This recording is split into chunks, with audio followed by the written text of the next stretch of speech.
অধ্যুষিত এখানে একটি কৃষি গবেষণা ইনস্টিটিউট এবং প্রস্তাবিত নাটোর জেলার কৃষি বিশ্ববিদ্যালয় আমাদের এই দুর্গাপুর এবং গ্রামের নির্বাচনী আসন এরিয়ার মধ্যে স্থাপন সহ আমরা বিশেষ করে যুবকদের কর্মসংস্থানের জন্য যুব প্রশিক্ষণ কেন্দ্র স্থাপনের আমরা প্রবাসী কল্যাণ মন্ত্রণালয়ের কথা বলার মাধ্যমে আমরা আমাদের দাবিগুলো সেখানে পেশ করে এসেছি।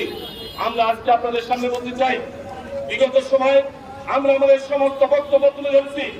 আমরা বলেছি যে আমরা আজকে অবহেলিত এই গুরদাসপুর এবং বড়াইগ্রাম পার্শ্ববর্তী বগুড়া, রাজশাহী, সিরাজগঞ্জ, পাবনার বেষ্টিত এই এরিয়াটিতে আমরা যে পর্যায়ে আছি অত্যন্ত উন্নয়নের দিক থেকে অবকাঠামোর দিক থেকে অনেক পিছনে আমরা আছি। আমরা যদি আপনাদের ভালোবাসা এবং সমর্থন পেয়ে জাতীয় সংসদে নির্বাচিত হতে পারি, অবশ্যম্ভাবী এই এলাকাকে অর্থনৈতিক জোন নিয়মতান্ত্রিক ভাবে জাতীয় পর্যায় থেকে ঘোষিত হয়ে নিয়মতান্ত্রিক উন্নয়নের ক্ষেত্রে ভূমিকা রাখবো ইনশাল্লাহ। এর পাশাপাশি আমরা আপনাদের সামনে আজকে বলতে চাই, সম্মানিত উপস্থিতি, আমার কথা আর বেশি না বাড়িয়ে আমাদের শ্রদ্ধেয় প্রধান অতিথি এখানে আসছেন। আমাদের প্রধান অতিথি আমাদের সমস্ত বক্তব্যগুলো বলবেন।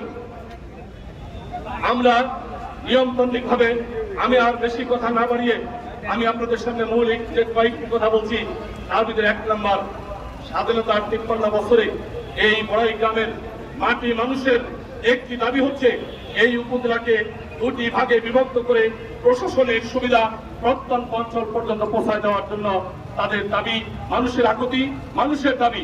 আমি বলেছি আপনাদের সমর্থনে মহান আল্লাহ যদি নির্বাচিত করেন, এই উপজেলাকে অবশ্যম্ভাবী জাতীয় পর্যায়ে দাবি পেশ করে দ্বিখণ্ডিত করে 2টা ভাগে বিভক্ত করে প্রত্যন্ত অঞ্চলের প্রতিটি মানুষের প্রশাসনিক সুবিধাকে নিশ্চিত করবো ইনশাল্লাহ।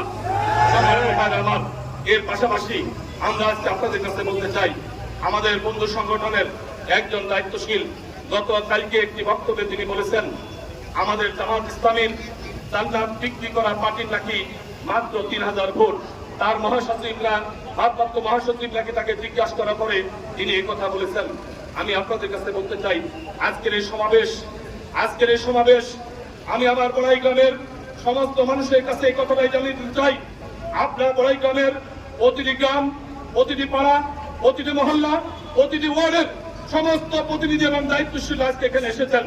আজকে আপনারা যদি আমাকে একটু শুধু অবকাশ জানার সুযোগ দেন, আমি যদি গুরদাসপুরের প্রতিটি অঞ্চলে প্রতিটি মানুষের দ্বারে, প্রতিটি মহল্লায়, প্রতিটি পাড়ায়, প্রতিটি গ্রামে আমাকে যদি ঘোরার সুযোগ দেন,